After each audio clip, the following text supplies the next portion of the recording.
இந்த வீடியோவில் நான் உங்களுக்கு சிங்கிள் காலம் கேஷ் புக் எப்படி ப்ரிப்பேர் பண்ணணுங்கிறத சொல்லித்தர போகிறேன். பொதுவாக கேஷ் புக்கில் வந்து 4 டைப் உண்டு. அதாவது single column cash book, double காலம் கேஷ் புக், ட்ரிபிள் காலம் கேஷ் புக் அண்ட் பெட்டி கேஷ் புக். சரியா? சிங்கிள் காலம் கேஷ் புக் வந்து இப்போ எப்படி பண்ணலாங்கிறத நம்ம பார்க்கலாம். சரியா? அதுக்காக நான் ஒரு சம் செலக்ட் பண்ணியிருக்கேன். இங்கே பாருங்கள், இந்த சம்மை தான் செலக்ட் பண்ணியிருக்கேன். இதை வச்சு தான் இந்த சம் போட போகிறோம். நீங்கள் இப்போது பாருங்கள். இப்போ இதில் பார்த்தீங்கன்னா முதல்ல அக்கௌண்டன்ஸ் நோட் எடுத்துருக்குறேன். அக்கௌண்டன்ஸ் நோட்டில் 2 பக்கம் எதுக்கு நமக்கு வேணும். அதில் நடுவில் எடுத்துக்கிட்டு நம்ம என்ன போட போகிறோம், கேஷ் புக் அப்படின்னு சொல்லி எழுதணும். கேஷ் புக்குன்னு எழுதிட்டு அது என்ன காலம், சிங்கிள் காலம் அப்படிங்கிறத அதில் எழுதணும். அது எது டபுள் காலமாக இருந்தால் டபுள் காலம்னு எழுதணும். அது எந்த காலம் கேஷ் புக்குங்கிறத மென்ஷன் பண்ணணும். அடுத்து வந்து என்ன பண்ணணும், எப்பவும் போல் இந்த டெபிட் சைடு கிரெடிட் சைடு காட்டுறதுக்காக டிஆர் அப்படின்னு அந்த கார்னரில் எழுதணும். எழுதிட்டு என்ன செய்யணும், ஃபஸ்ட்டு டேட் காலம் போடணும். எப்போவுமே லெட்ஜர்னாலே டேட் காலம் தானே போடுவோம், அதே மாதிரி தான் இங்கேயும் டேட் காலம் போடணும். அடுத்து வந்து இதில் வந்து என்னென்னா ரிசிப்ட்ஸ், அமௌண்ட் எவ்வளோ நம்ம பிஸ்னஸ்க்குள்ளே வந்திருக்கு அப்படிங்கிறத பார்க்கறதுக்காக ரிசிப்ட்ஸ்னு காலம் போடணும். அடுத்து இன்னொரு சின்ன காலம், அந்த காலத்தில் என்ன தெரியுமா, ரிசிப்ட் நம்பர் போடணும். நம்ம ரிசிப்ட் வாங்கினோன்னா பிஸ்னஸில் வேறு பிஸ்னஸ்லேருந்து அதுக்கான காலம், இது எல்எஃப் காலம். லெட்ஜர் ஃபோலியோ அப்படின்னா page number of the ledger. அடுத்து அமௌண்ட் காலம். ஏன் இது சிங்கிள் காலம் கேஷ் புக் சொல்கிறோன்னா, only one amount column is there. அடுத்து டேட் காலம். அதே மாதிரி இந்த சைடு வரும்போது பேமெண்ட் சைடு, நம்ம பிஸ்னஸ்லேருந்து என்னெல்லாம் பே பண்ணுறோமோ அது எல்லாம் இந்த சைடில் வரும்.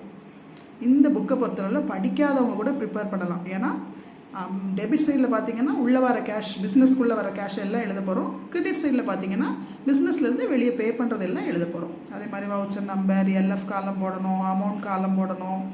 எல்லாம் போட்டு முடித்த பிறகு நம்ம சம் போடணும். அது மட்டும் இல்லை, இந்த சைடும் சிஆர் அப்படிங்கிறது போடணும், ருபீஸ் சிம்பிள் போடணும், இந்த சைடும் ருபீஸ் சிம்பிள் போடணும். போட்டுட்டு நம்ம சம் போடலாம். கொஸ்டினை பாருங்கள். Enter the following transactions in a simple cash book for March 2015. Simple cash புக்னா சிங்கிள் காலம் கேஷ் புக் அப்படின்னு சொல்லி அர்த்தம். சரியா? அதுக்கு இன்னொரு பேர். இப்போது ஃபஸ்ட்டு டேட்டில், அதாவது மார்ச் 2015 ஃபஸ்ட்டில் கேஷ் இன் ஹேண்ட் எவ்வளவு, 10,000. அதாவது கேஷ் இன் ஹேண்ட்னா கையில் இவ்வளோ ரூபாய் இருக்குது. இந்த ரூபாயோட நம்ம பிஸ்னஸ் ஸ்டார்ட் பண்ணியிருக்கோம்.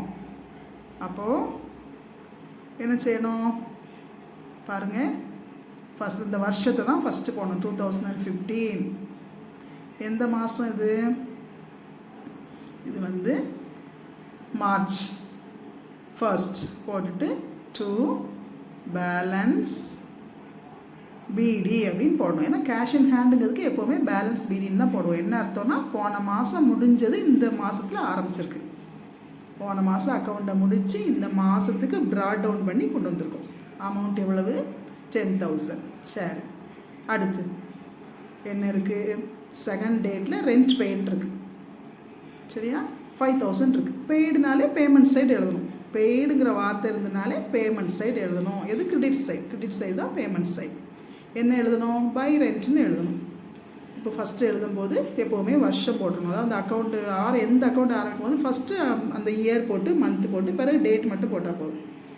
இது வந்து செகண்ட். ஸோ பை ரெண்ட் பெய்டுன்னு தானே சொல்லியிருக்கு. ஸோ ரெண்ட்னு எழுதிக்கணும்.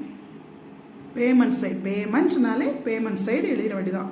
Rent paid. ஸோ எழுதியாச்சு. அமௌண்ட் எவ்வளவு, 5,000 எழுதியாச்சு. சரி, அடுத்து பாருங்கள் என்ன கொடுத்துருக்கு, cash received from Jenita 12,000 rupees. சரியா? ரிசீவ்டுங்கிற வேர்டு இருக்குது. அப்போ ரிசிப்ட் சைடு எழுதணும், அவ்வளோதான். டேட்டை பார்த்துக்கோங்க, 5th. சரியா? அப்போது 5th போட்டுட்டு ரிசிப்ட் சைடில் டு, அவங்க பேர் என்னது, ஜெனிட்டா அப்படின்னு சொல்லி எழுதணும். ஜெனிட்டா அப்படின்னா அவங்ககிட்ட இருந்து நம்ம என்ன செஞ்சுருக்கோம், கேஷ் ரிசீவ் பண்ணியிருக்கோம். ஸோ அமௌண்ட் காலத்தில் எவ்வளோ ரூபாய் வாங்கினமோ அந்த ரூபாயை எழுதணும். எவ்வளோ ரூபா, 12,000. சரி, அடுத்து கொஸ்டினை பாருங்கள். Salary paid 3,000. இது பெய்டுனா பேமெண்ட் சைடு எழுதணும். அதான் கிரெடிட் சைடு எழுதணும். எவ்வளோ, 3,000 rupees. டேட் வந்து 8th. So date 8th. So by சேலரின்னு போட்டிருக்கேன், 3000 எழுதியாச்சு. சரி, இது வந்து பேமெண்ட் சைடு. சரியா?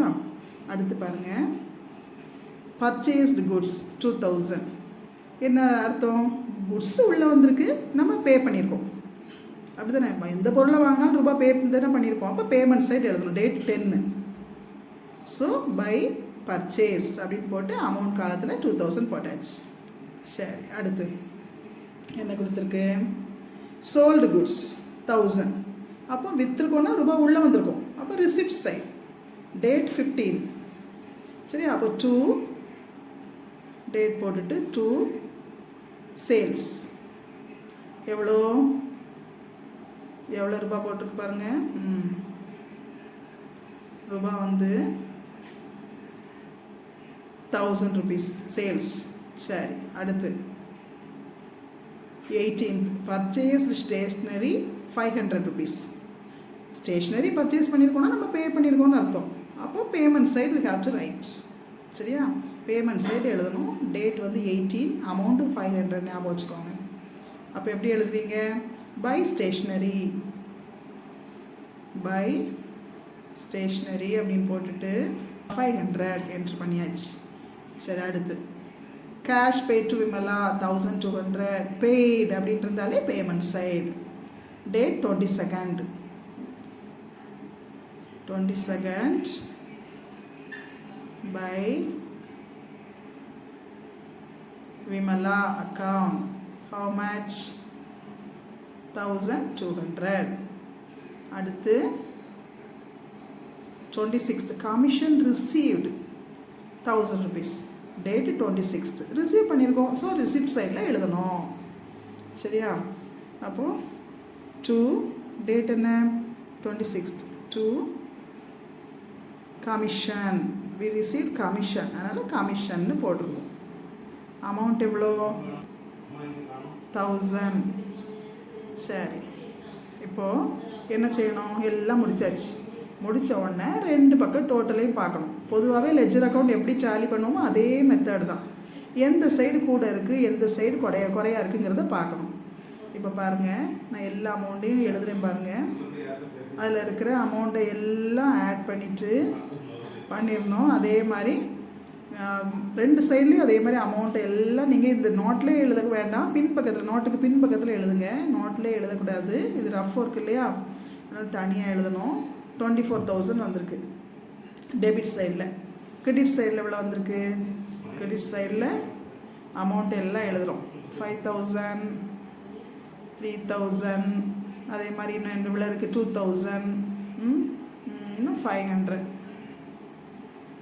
1,200. இவ்வளோத்தையும் ஆட் பண்ணோன்னா எவ்வளோ வருது பாருங்கள்?